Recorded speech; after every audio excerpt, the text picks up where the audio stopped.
This is Still Enrolled. And welcome on into the latest edition of the Still Enrolled, a Big Ten football podcast. As always, Ryan Hickey joined alongside my tremendous, fantastic, some people call him the voice of reason on the podcast, Ryan Tripp. Tripp, we got a great show lined up here. We have game picks here for week number one. We have Ryan Abraham, USCFootball.com, joining us to try to get an idea of not only USC-LSU on Sunday, but also what the hell to expect from USC really this season. But before all that, I am able for the first time this year to forget Game 7, the two greatest words in sports to you, game day. We weren't doing it in the Big Ten in week 0. It's game day tonight on Thursday, August 29th. And how can't you be excited about Howard at Rutgers, Western Carolina at NC State, and NC-A&T at Wake Forest, New Hampshire and UCF, Jackson State and UL Monroe, Lafayette and Buffalo, Fordham and Bowling Green. And these are just the games that kick off at 7, Central Connecticut and Central Michigan. But it's a full slate of college football tonight and some really good games this weekend, especially involving some Big Ten teams. And as we talked about on Monday, some games that, even though it's week 1, may shape, at least as you look at a 12-team college football playoff this year, how many berths the Big Ten gets in a college football playoff. Every week matters, and especially when you talk about college football playoff, it does feel like this USC-LSU game here will mean a lot. We'll get to that game in a little bit, but generally, Tripp, as week 1 is here and we got a full board of games, not only in the Big Ten, but in college football here. Is there one specific game, storyline that you are kind of looking at, zoning in on, excited to see here in week number 1? Well, in the league, I think Minnesota taking on an ACC team in North Carolina. Penn State taking on a Big 12 team in West Virginia. USC taking on an SEC team in LSU. It's really early. I don't know if those are the matchups that give you a true measuring stick, but we'll learn a little bit about how the depth of the Big Ten stacks up against the depth of some other conferences. It's only a 12-game season. You only have so many opportunities in college football to make your mark. And now, one game does not define your season. You can overcome an early upset. But I'm looking forward to seeing those 3 games, the marquee games this week in the Big Ten, because you have a Power 4 against a Power 4 team. It's so weird to say Power 4. I know. But because you have those matchups in the first week, I think that's what I'm looking forward to most in the Big Ten this week. But just football kicking off. It's such a great time of year where you could sit down tonight and flip through different games. Saturday, veg out in front of the TV all day. Sunday, the week goes on. You even have Labor Day, right? This is a great weekend for college football. It is. It is truly one of the best weekends of the year, without a doubt. And I'm glad you brought up like the non-conference matchups, or at least the non-conference Power 4 matchups, because even though it is a 12-team playoff, so it feels like, so many teams get in. It's so easy to get in. These games in week 1, I think, do matter because at the end of the year, right, when you're talking about maybe 9-3 teams, 9-3 USC, let's say, versus a 9-3 West Virginia, I bet one of the metrics used was, well, how did the Big Ten do against other conferences? If that's a poor record, I think it will reflect poorly on maybe the committee's idea of, can we give this Big Ten team an edge, or can we give this other conference an edge? I don't think it's too early to say, like, week 1, like these games, these non-conference Power 4 games, they could matter, 13 weeks from now when it comes to the overall perception of the conference. It's unfair sometimes, but when, like you said, the sample size is so small, how do you look against out-of-conference competition? What is your conference's record when facing other conferences? It is important. I think it's important for the Big Ten here with those 3 games you mentioned specifically. It's good. They have to get off to a strong start. And that might be over-magnifying it a little bit, but you look at what else is important. How does Will Howard look? How does Chip Kelly, when Ohio State takes on Akron, look? They're going to win the game. They're going to win the game by a sizable margin. Take. First time to see Smith compete in a Big Ten game at wide receiver. All the new pieces for Ohio State. How good are the Buckeyes against a team they should dominate in week number 1? Who's going to start at quarterback for Michigan? Is it going to be Alex Orji, or is it going to be Davis Warren, the walk-on, getting the opportunity to beat out the dynamic dual-threat quarterback? And maybe Orji's more of a one-threat quarterback, right? The question is, can he actually throw the football? But certainly a dynamic playmaker, and what Sharon Moore's offense looks like for the first time. And Michigan doesn't have a lot of wiggle room because they play Texas in week number 2 and USC in week number 4, so they don't have time to figure things out at the quarterback position, whereas some other teams, because of a weaker schedule to start, may have some time to build into their season. So I think it's not only those marquee matchups that may or may not define a race because it is so early in the season, but it's a lot of, hey, what does Michigan look like now? What's Washington? How quickly can Jed Fish start to turn the Huskies back around with all of the turnover? But I think Ohio State and how good they're going to be. Oregon, Dylan Gabriel for the first time at quarterback for the Ducks. Can he throw for over 4,000 yards like Bo Nix did last year in a season? And Michigan, seeing those teams that many expect to compete. Iowa, new offensive coordinator, right? Is the Iowa offense at least serviceable to put them in games? We'll learn a little bit about those teams that even are heavy favorites in week number 1. Speaking of a team that's a heavy favorite, 3-touchdown favorite, you mentioned Michigan. I want to dive into that because, like you said, it's Fresno State. They should win that game, but this game is important. They better win that game. You're right about that. Because like you said, Texas comes to town next week. So there is no really warm-up. This is on Saturday here. This is almost essentially the dress rehearsal. We don't have a quarterback named. Sharon Moore, I think, he's not going to name one until basically the first offensive drive of the game. Yep. 7:30 on NBC. That game is on Saturday night. So that's when we'll find out who's starting. What would you do if you're Sharon Moore? Because I think at this point, when you, like you said, Alex Orji is more of a dual threat guy who's an insane athlete, but really struggles in the pass game. Davis Warren is more of a passer, not essentially a threat with his legs. So you kind of have two guys that specialize in one thing where you had JJ McCarthy as a little blend of both. If you're Sharon Moore, Tripp, what would you do here in week number 1? Who's your quarterback? Well, we don't really know this is what he's saying. What actually is happening behind closed doors, we're not entirely sure. True. But if this truly is as close as many think it is, and Moore was even asked this week, could you play both guys? He said they're going to do what it takes to win. There's a menu of stuff you can do with each guy. And we saw Michigan just a couple of years ago start Cade McNamara one game, then J.J. McCarthy the next game. Cade McNamara, then J.J. McCarthy. And I wouldn't be surprised to see both receive significant playing time in week number 1 against Fresno State.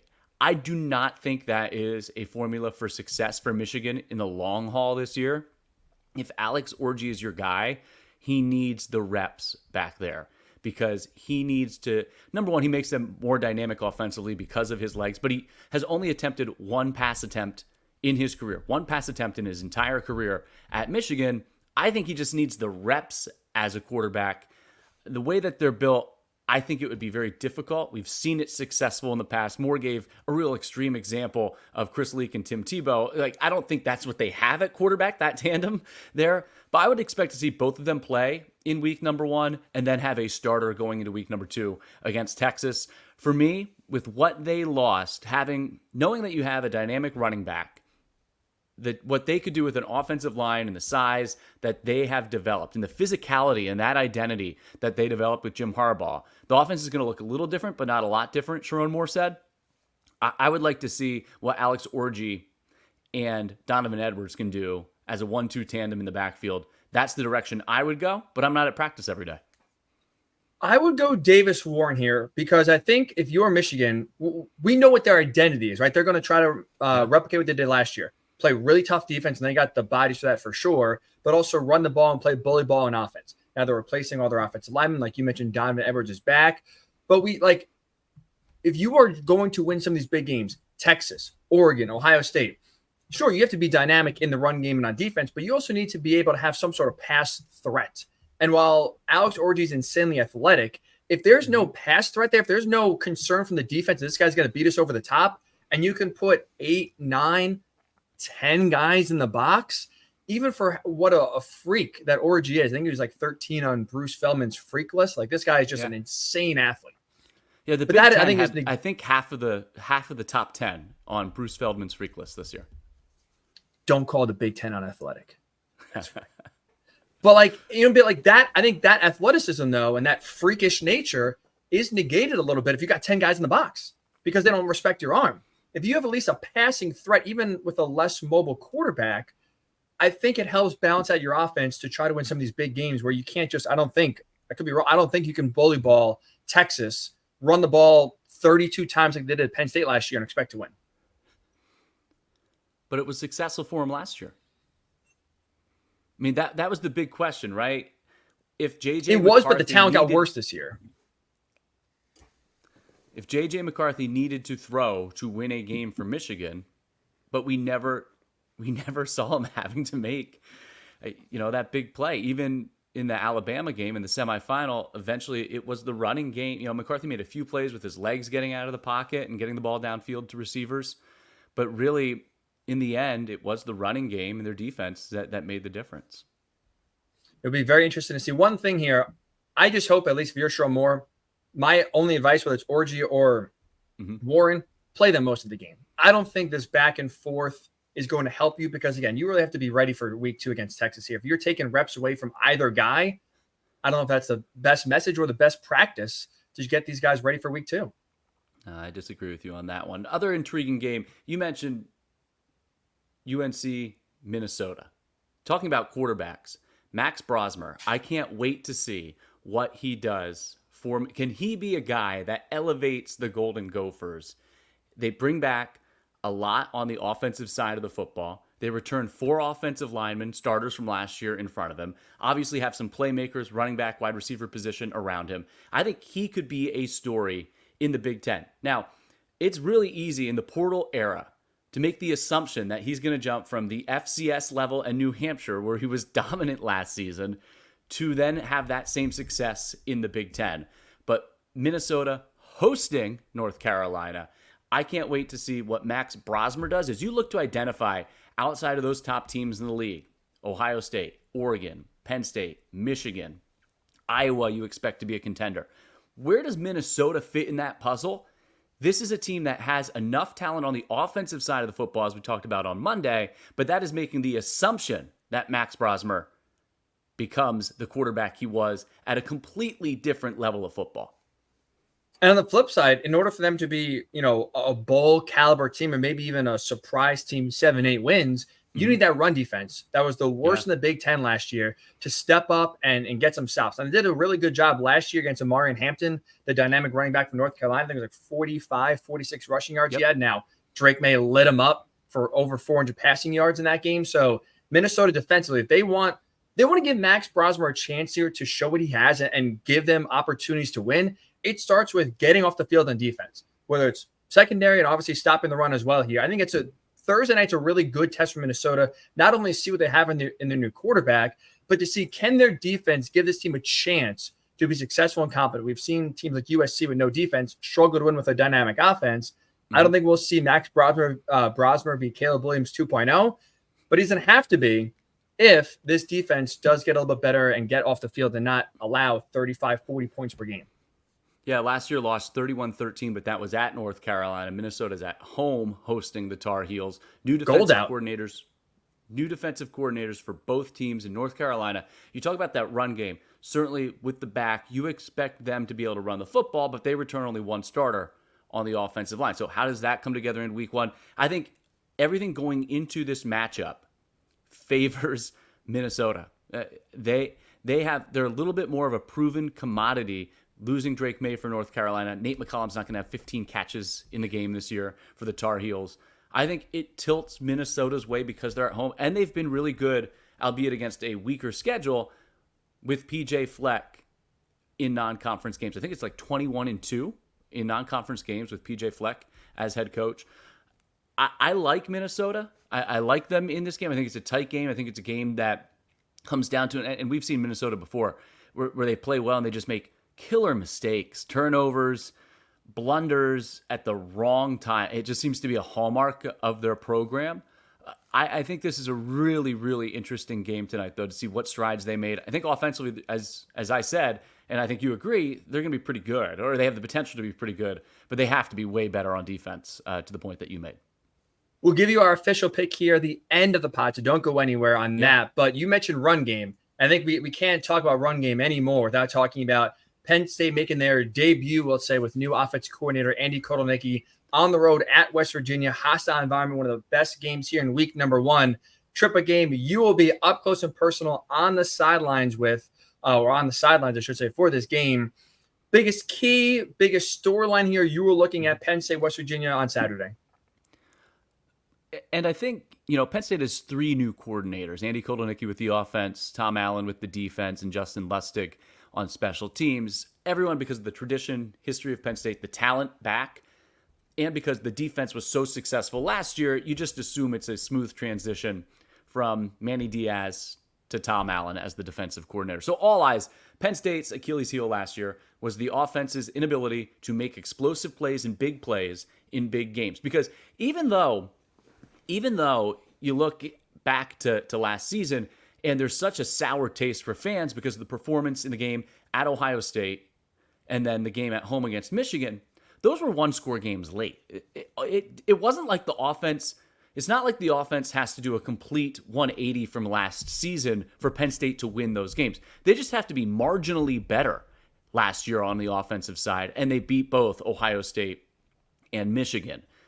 Kotelnicki, I think that is the big story. What does the offense look like? We've heard all offseason about getting touches to their best players. Nicholas Singleton. Where will he line up? Will he line up just in the backfield? Will they utilize him more as a wide receiver? Will they use him as a pass catcher coming out of the backfield? How does his skill set complement that of Katron Allen? The tight end position, Tyler Warren is poised for a big season. But that's a really, really deep tight end group right now. The reporters that were out at practice yesterday said Dinkins did not practice yesterday. James Franklin said he's been dealing with some bumps and bruises. But even behind him, Rappleyea, Luke Reynolds, that's a deep group. I think it's a more talent, and people have talked about so much about the wide receivers.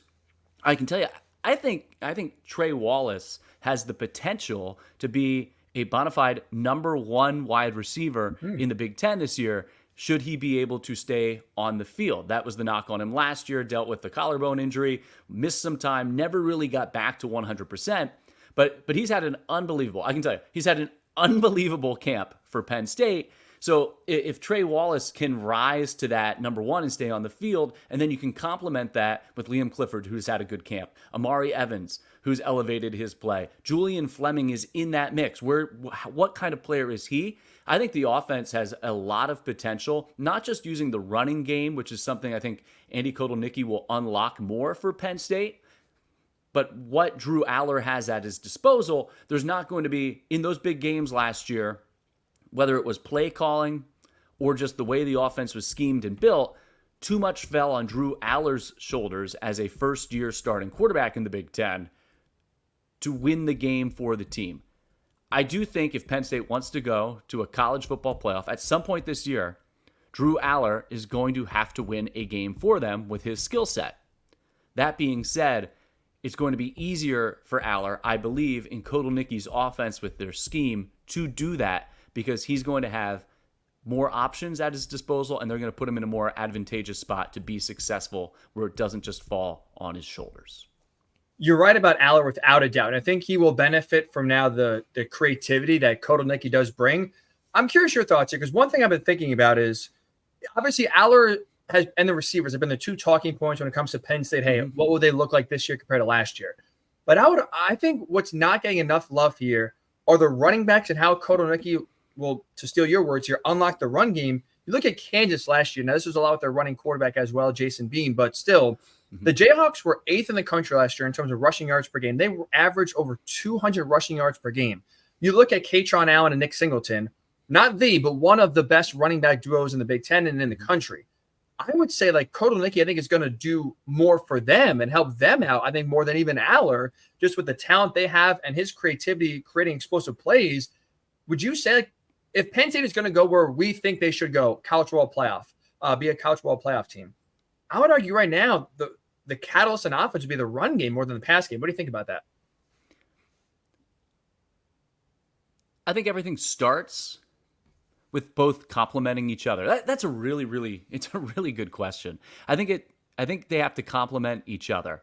Nicholas Singleton, overall, his numbers last year weren't that much different than what they were during his freshman season. What was different was he averaged under 5 yards per carry. I think getting Nicholas Singleton back above 5 yards per carry, 6, 7 yards per touch, whether that's in the running game or the passing game, I think the explosive plays, whether they come in the run game or pass game, are most important for Penn State. So I completely avoided your question because I think both have to complement each other. And having the ability to have a Trey Wallace or an Amari Evans stretch the field for them offensively in the passing game, and then Nicholas Singleton, the ability to create big plays in the running game, is really, really important for what they do. And like, there's a lot of talk about this matchup right now. Penn State, West Virginia, kind of their Super Bowl, right? Pat McAfee's going to town. They're closing down schools on Friday. This is a huge game for them.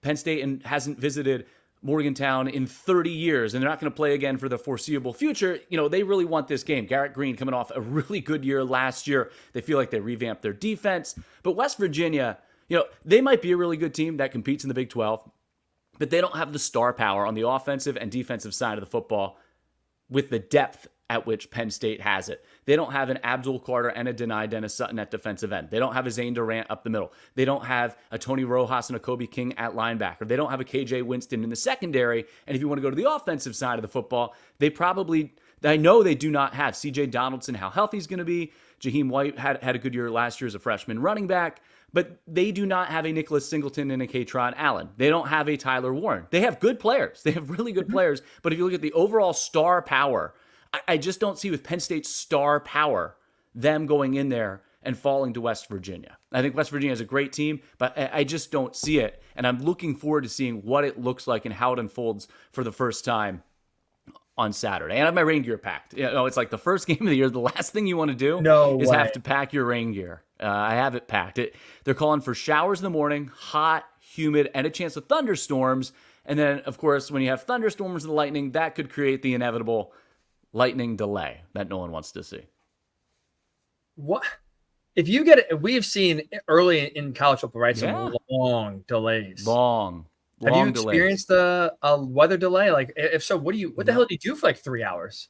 Yeah, Penn State and Pitt had it the last time Pitt came to Beaver Stadium. So that would have been 2019, right? 2019, okay, Pitt came to Beaver Stadium. They pushed back the start of the game a couple of minutes. That's right. But the last time there was one involving Penn State in a game was when they were at Michigan State, and they had a really, really long 3-hour delay, and the game did not end in their favor. You just go in the locker room, order some pizzas, and try to stay stretched out, try to stay loose, and get ready to get back out there. I think any type of weather havoc or delay, certainly it would probably nullify the crowd's impact a little bit on that game, but I think it would benefit West Virginia because I think on paper, if a game's played as normal and as it's expected to be played, I think Penn State is the better football team. But again, it's college football. You have to go on the road, and who knows what will happen with the weather. I think when crazy things start to happen, that benefits West Virginia a little bit. I'm not rooting for a weather delay. Absolutely not. No. Not rooting for your misery. But I think for fans listening here, like I think a lot of people would say you have a dream job on the sidelines at these big games, talking to players, experiencing the environment. You are living the dream. But if it's pouring, if it's cold, us on the couch, sitting from the comforts of our home for a few hours, maybe chalk it up as a W for us. We're also not as tough as you, so. No, the worst possible thing is you pack all your rain gear, you're on the sideline, and it's not about, like, I don't mind when it's warm. Like, a warm rain's not a big deal. Mm-hmm. The problem is when it's like a cool rain and it's windy and you're wet and there's no way to warm up. My only concern for this one is how do you keep the gear dry? Like you have your headset, you have your battery pack with your receiver in it, you have all of your wireless gear to connect to the radio booth. My biggest concern becomes keeping your gear dry. And it's a turf field, so like at home, if I got new Dunks to wear for the year, so you look good on the sideline, you worry about them getting muddy. You don't have to worry about that if it's a turf field. But no one wants to see rain. No one wants to see rain in week number 1. But it's 94 in Morgantown tomorrow, Friday, and then Saturday a little bit cooler, low to mid 80s, but humid. The showers and the thunderstorms. Wow. Not looking forward to it in week 1. The only good thing about thunderstorms is they are hit or miss, right? So fingers crossed here, they miss Morgantown, they divert north, they go east, and you are clear, you are dry, and you are happy on Saturday. That is for sure. Speaking of happy, USC fans will be happy if they are able to pull off a big-time win here over LSU in Vegas on Sunday night. Here to join us next is Ryan Abraham. Does a tremendous job covering USC for USCFootball.com. What to expect from Miller Moss, their defense, and USC this season. I would argue, to me, they're the biggest enigma in the conference of trying to figure out who they are. Ryan will provide answers when Still Enrolled, a Big Ten football podcast, returns. And welcome back to Still Enrolled, a Big Ten football podcast. Make sure you do subscribe on YouTube to the podcast here. New episodes coming out Monday and Thursday. Very excited for Ryan Abraham, owner of USCFootball.com, to join us, because not only do we have a big game in the Big Ten, I would say the biggest one of the weekend here, USC-LSU in the desert on Sunday. But Ryan, also, congratulations to you. You are the first guest on the esteemed Still Enrolled, a Big Ten football podcast. Congrats to you. Hey, thanks for having me on, guys. That's it's an honor. I didn't realize I'd be the first guest. So, and Still Enrolled, I love the name. The trophy is in the mail. Expect on the mantle next time you're on with us, all right? Sounds good. Yeah, I wish I was still enrolled, but that was many, many moons ago. Same. Same here with us. Looking at Sunday, this is going to be a really exciting matchup here, USC-LSU. And it's funny because these two teams are almost identical in terms of both trying to replace Heisman Trophy winning quarterbacks, both make big-time defensive coordinator hires to fix god-awful units last year. Let's start with the offense, Ryan, because I think that's what everyone looks at first here. Miller Moss coming in to replace Caleb Williams. What are your expectations here for Moss this overall season and being now QB1? You know, I think they would have been tempered last year, the way the season ended, losing 5 of the last 6 games. And I don't think many people expected much in the bowl game against Louisville. But the fact that Moss came in with a lot of young players and threw 6 touchdown passes against a good defense, I think it got people kind of excited for the future of USC football. You know, he's been around a while. It's, you know, very similar to Garrett Nussmeier. They're, you know, both 4-star recruits from that same class that waited their turn. And he's been a good leader even when he was the backup. And I think since he's taken over the job, people have really gravitated towards him. And I think his skill set and what he's able to do, combined with the track record that Lincoln Riley has, Miller Moss will be his 6th starting quarterback since he's been a head coach. And 4 of the other 5 guys were Heisman finalists, and the one that wasn't, Spencer Rattler, still got drafted, and he was replaced by a Heisman winner. So he's had a very good track record with quarterbacks, 3 overall number 1 draft picks. No head coach has ever even done that. And Lincoln Riley's only been a head coach for 8 years. So I think the expectations of Miller Moss, is he going to be Caleb Williams, who was a generational talent? No, but he can have a lot of success. And I think there's a lot of upside there with his skill set and what Lincoln Riley brings to the table. Zachariah Branch, obviously an explosive guy to have around him. Woody Marks transferred in from Mississippi State. They recruited extremely well. There's other guys who will see expanded roles in the USC offense. So what's the overall expectation outside of Miller Moss for what he has around him and what the offense can do? Because USC and Lincoln Riley, it's the expectation that that's going to be a group that's going to be among the top 10, top 15 in the country again. Yeah, I think Lincoln Riley's only had one offense that didn't score 40 points a game. They were ranked 6th in the country, but they've always been in the top 5. I think they still expect something like that to be able to happen. They were kind of off last year and still were 3 in the nation in scoring, which is kind of crazy. But if you look at the receiving core, I think is where the strength of this offense is going to be. You mentioned Zachariah Branch, but he has 3 classmates. There's 4 true sophomores on this team that all have potential to be elite receivers. Deuce Robinson was a tight end that switched to wide receiver, 6'6". Jacoby Lane, just big body, fun kid. He's going to have a breakout year, I think. And then Mekhi Lemon came in with Malachi Nelson, and Malachi Nelson ended up transferring out. But Lemon has stuck around. He was a 4 or 5-star kind of guy coming out of high school, and they have high expectations for him. So I think the receiving core with those 4 young players, I think, are going to be really strong. And they brought some veterans in that'll help with depth there. And I think Woody Marks can have a breakout year. The question will be on the offensive line. You move Jonah Monheim from left tackle to center, where she's probably going to play inside at the next level. So it's good you get to keep him, but he's playing a whole new position. You have a redshirt freshman, Elijah Page, going to protect Miller Moss's blind side. I like the guys they have in the top 6 or 7 on the offensive line, but there's not a lot of depth there. I think if there's struggles with this offense, it's probably going to be because of issues on the offensive line. You mentioned the word struggles, Ryan. There was a lot of struggles on the other side of the ball defensively last year and really the last few years for USC to, let's say, put it kindly here. Obviously, a big-time hire in Danton Lynn now coming over from UCLA to be their new defensive coordinator. And when you look at Sunday specifically, I thought it was really interesting. You had LSU offensive lineman Will Campbell basically give away the game plan for LSU and saying, quote, "We're going to run the ball." He's not shy about what they're going to do here. How quickly under Dan Lynn do you think can USC's defense get up to speed here? And is there a chance they just get flat out bullied in the desert?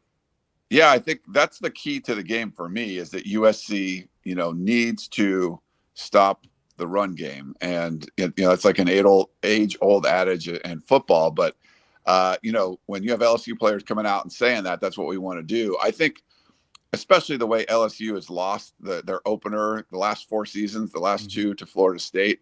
One of those things where if you can just run the ball, you can control the game and you try to get out of there with a win. And I think that's a great way to go about it. And I think USC has to do everything in their power to stop it. I think with Danton Lynn coming in, if you saw how bad UCLA was in 2022 and the turnaround with about the same players in 2023, he was able to do a lot schematically and just, getting the guys to buy into the system and understand it and playing it. I think they were number 2 in the nation in stopping the run last year. So he's got a track record of doing it. It's not a long track record because he's only been a DC for 1 year in college football, but there's a lot of confidence around him and the defensive side of the ball that they can get this done. They've, guys looked a lot bigger than they were last year. I think the Alex Grinch experiment certainly went on too long, but he had guys that were too small. And they were also just looking at their wristbands when the ball was about to be snapped, trying to figure out what they're supposed to do. And that's just not a way you're going to go about. And so many breakdowns and all of that. So I feel like they can get a lot better. Maybe they'll give up some plays in the passing game. Who knows? But I think the thing is you have to be able to keep, make Garrett Nussmeier complete a pass on 3rd and 8, not have them be 3rd and 2 all day where there's so many things you can do. Put some pressure on them. And that starts with not letting them get 6, 7, 8 yards on first down run plays. Ryan, a couple more questions, and maybe some of these a little bit more big picture for USC. But this game, knowing how last season, at least the regular season, ended for USC, joining a new conference, it's a top 25 opponent to start the year, and you don't want the end of last regular season to carry over. And how important is this game, albeit early, for USC, knowing that expectations are always high, but maybe not necessarily USC the expectation to be a national championship or even a college football playoff contender? The result for this game is important, obviously, and I think but in this new world where we're having an expanded college football playoff, I think you can lose this one and you would still be fine. I mean, the way USC schedule, you have LSU and Notre Dame in the out-of-conference schedule. I mean, this is a team that could go 9-3. Say you lose to LSU, Notre Dame, and maybe Michigan on the road. If you win the rest of those games and you're beating like Penn State and Wisconsin and Nebraska and all that, you're second in the Big Ten or third in the Big Ten. You're probably going to the college football playoff. So I get the result would be a big boost. To me, it's more about this is going to be a long haul of a season because they don't play the elite teams in the Big Ten at Ohio State and Oregon, at least on paper.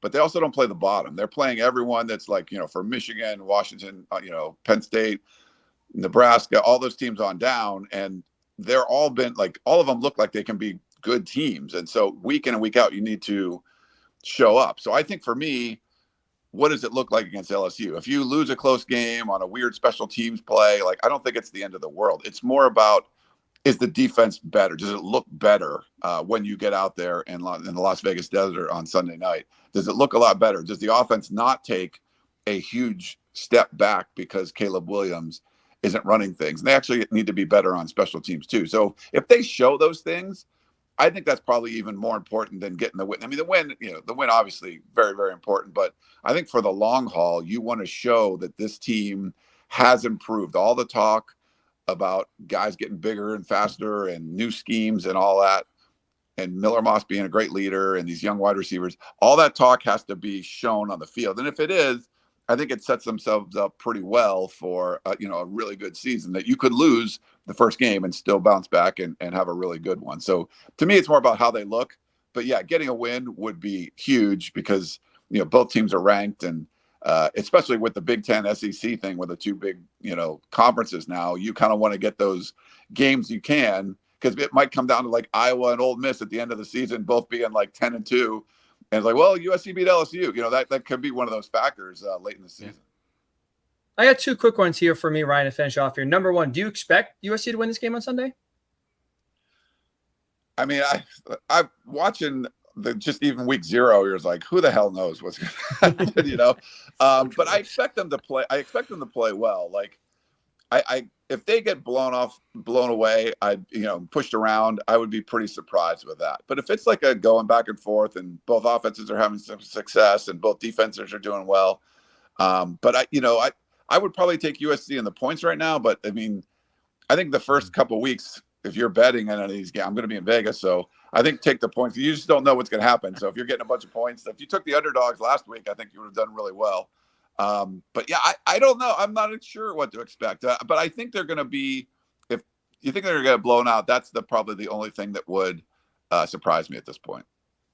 And then last question for me here. I've called USC the biggest enigma, I think, in the Big Ten this season, just because I don't have a good feel of where this team can go. What do you expect USC end of the year record-wise to be? 9-3 and in the college football playoff discussion, or do you see more of a repeat of 7-5 and maybe another disappointing season?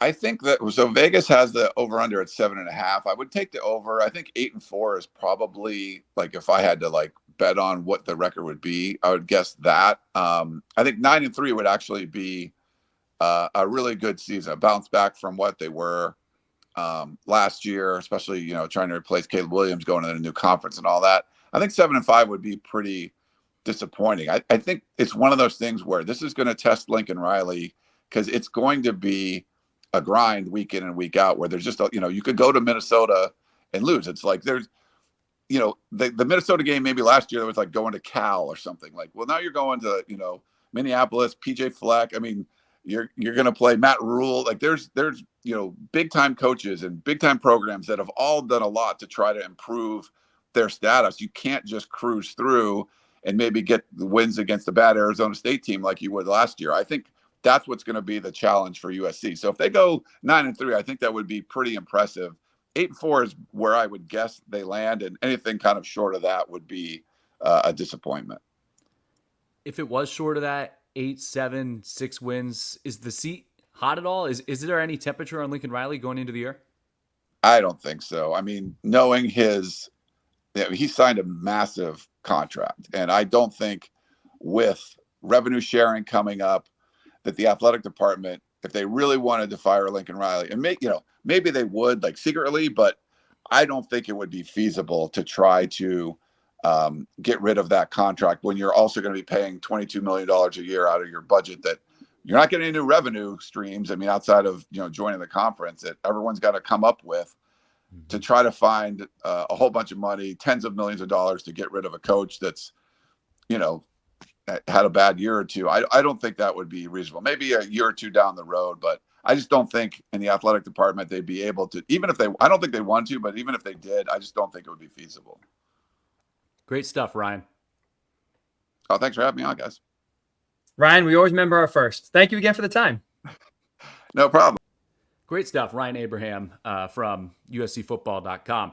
The thing that strikes me, and obviously didn't want to really dive into it too much, but Miller Moss, you don't see that these days. A quarterback who actually waited patiently behind a standout Heisman Trophy winning quarterback in Caleb Williams, has the experience of being the backup, has thrown like 90, 91 passes during his collegiate career. But in this era of instant gratification in college football and the transfer portal, Miller Moss is that rare understudy who now gets the reins of the program. And that's where I think the impact of Lincoln Riley will really be felt on a guy like that, because he's been under his tutelage now for the last 2 seasons. He's been behind Caleb Williams. He's gone through the reps. And this is something you just don't see in college football anymore. So I'm intrigued to see how that impacts him going into the year, the only big sample size we have is that 6-touchdown performance against Louisville in the bowl game.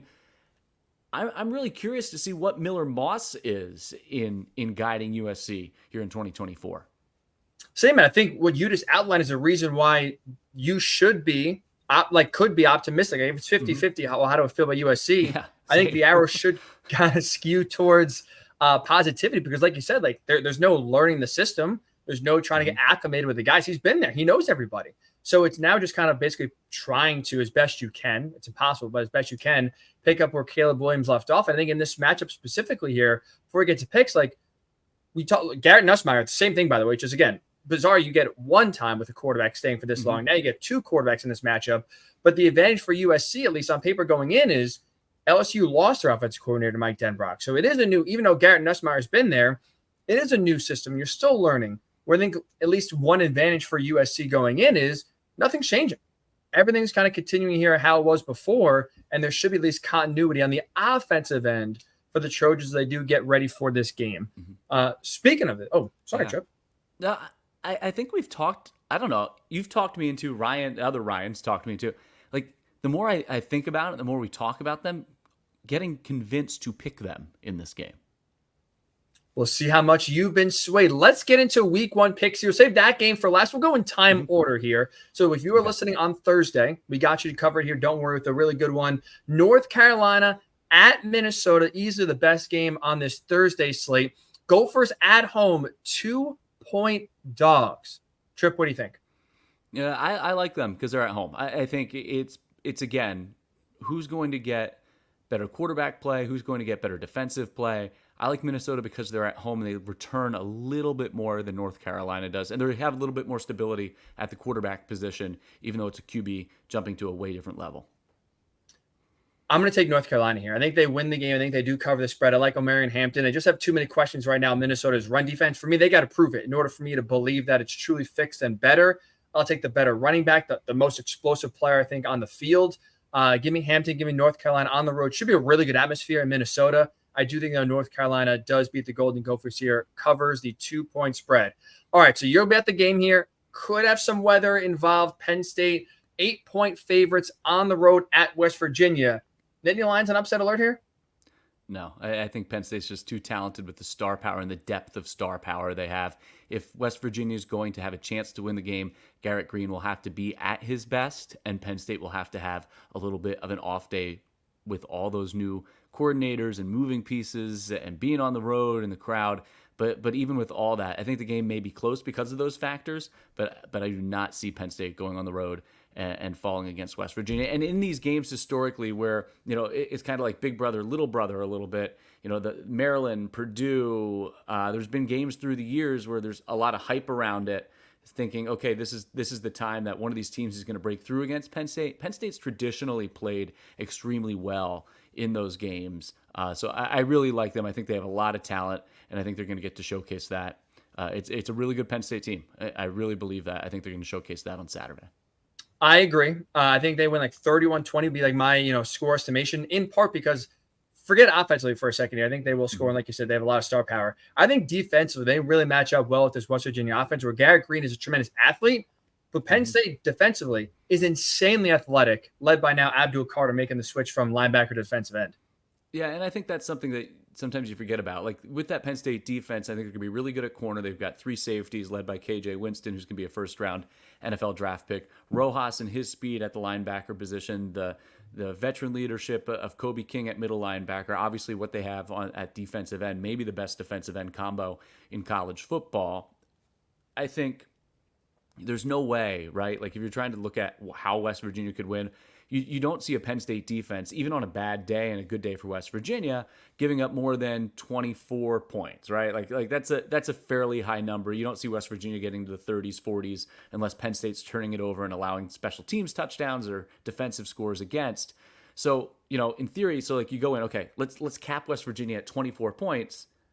That to me, like Penn State against the West Virginia defense should easily score 24 points. And 24 is like the cap for a West Virginia offense. So you start to think like, how can they? You can talk yourself into a lot of things when you don't just like look big picture at a game. big picture, I don't see West Virginia scoring 24 points or more than 24 points. So how on earth could they win with that total, right? They can't. Right, unless Penn State beats themselves, which we've seen in week 1, jitters, turnovers, sloppy play. On the road, country roads is going to be blasting, which I'm very jealous to be able to see that. It'll be a very cool in-person experience for sure, but I'm with you there. I think there'll be a lot of hype, a lot of buzz around kickoff. I think Penn State gets it done here and wins handily. All right, so there's a lot of cupcakes in week 1. Like, we're going to save you time as a listener. We're not going to pick Rutgers, Howard, because guess what? Spoiler alert, we think Rutgers is going to win that game. We're not going to pick, Purdue or Illinois or Iowa. Like, a lot of these games for early on, we assume and believe Big Ten teams are going to win. So we're not going to waste your time here trying to pick games that are blowouts here. So the last one we'll focus on in week number 1, most intriguing. I think the one you and I are both torn on the most here. USC-LSU in the desert should be a great atmosphere. Game is sold out. Tigers 4-point favorites here. Trip, the floor is yours. Did Ryan convince you enough to take the Trojans in this game? I like LSU by 3. I think USC looks good, performs well, but probably doesn't have enough yet in week 1 to beat LSU. So I like LSU, but in a close game. I like USC here to pull the upset outright. I think because there's so much change on both sides, the one constant is Lincoln Riley in that offense. And we have seen, no matter who the quarterback is, that quarterback put up big-time numbers, and that offense have a lot of success. And so I don't think the offense will skip a beat. I don't think either defense will be markedly improved from last year to this year. So I think what you will see you will see a shootout here. It's like 34-27. I think USC, because they have more continuity in offense, has the advantage. I think they win. They pull off the upset here, beat LSU, and get off to a good start in the desert. College football's back, man. It is back. Game, whether you're listening on Friday, Saturday, Sunday, does not matter. It is a game day here in the Big Ten in college football. It could not be more fired up. So make sure you are subscribing. We actually have football to talk YouTube. about on Monday. We have football to talk about on Monday. That's the best thing. No more of this. All right, I project this. I'm going to pick this. This is what's going to happen. This is what we think. We actually have tangible, whether it's a good opponent that they faced or not. We have some things to react to when we get back together on Monday. Iowa with no Kirk Ferentz. Dylan Raiola makes his debut. We'll see what happens with Michigan's quarterback situation here. We got so much to break down. So if you are not subscribed yet, I don't know what you're waiting for. Subscribe right now. Still enrolled at Big Ten Football Podcast on YouTube. That is where you can find our shows. Like Tripp said, we have a lot to break down on Monday. So enjoy the weekend of college football here. We'll be back on Monday to break it all down right here on the Still Enrolled Podcast.